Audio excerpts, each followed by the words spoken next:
আমি একটু আমাদের ঋণ বোঝা নিয়ে একটু কথা বলব।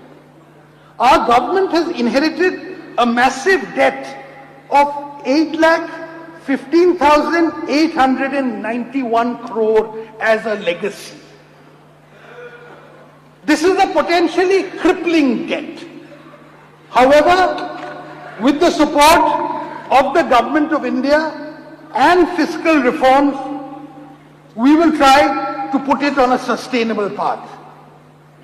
In this budget, the revenue deficit as a percentage of GSDP, that is the state domestic product, is projected to be 1.02%, down from the revised 2025 figure of 2.07%. The fiscal deficit as a percentage of GSDP will be 2.9%, down 3.40%. And the debt stock as a percentage of GSDP is projected to be 37.98%, down from 38.29. মাননীয় অধ্যক্ষ মহোদয়, একটা দুর্নীতি মুক্ত প্রশাসনিক কাঠামো গঠন করা আমাদের দৃষ্টিভঙ্গির মূল স্তম্ভ। আমরা স্বচ্ছতা, দায়বদ্ধতা ও আইন ভিত্তিক সিদ্ধান্ত গ্রহণের সংস্কৃতির প্রতি অঙ্গীকারবদ্ধ থাকব। রাজ্যে জনগণের আস্থা অবশ্যই পুনরুদ্ধার করতে হবে আমাদের। রাজ্য সরকার নাগরিকদের কাছে পৌঁছতে আপনার সরকার আপনার পাশে নামে একটি নতুন উদ্যোগ নিয়েছে, যাতে দ্বারা 820820, আমি আরেকবার বলছি, 8282082820 টোল ফ্রি হেল্পলাইন মাধ্যমে স্বচ্ছতার তার সরাসরি সরকারের কাছে যোগাযোগ করে তাদের অভিযোগ নিষ্পত্তি করতে পারেন।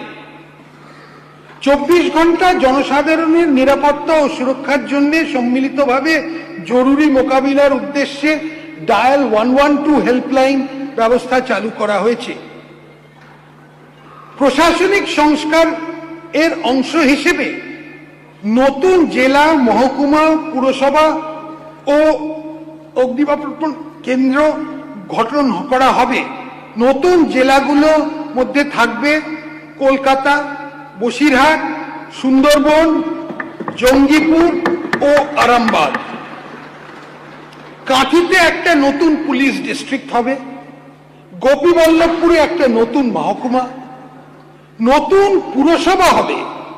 শিব মন্দির, গাজল, চাচল, বেলদা, বাগনান, জয়গাঁও, কোলাঘাট, কামারপুকুর, টুঙ্গিদিঘি। নতুন ফায়ার ব্রিগেড স্টেশন হবে হেমতাবাদ, বিনাচাপড়া, করণদিঘি, মানিকচক, ফলতা, কালিম্পং জেলার লাভা ব্লকের গিদ্দাবলি,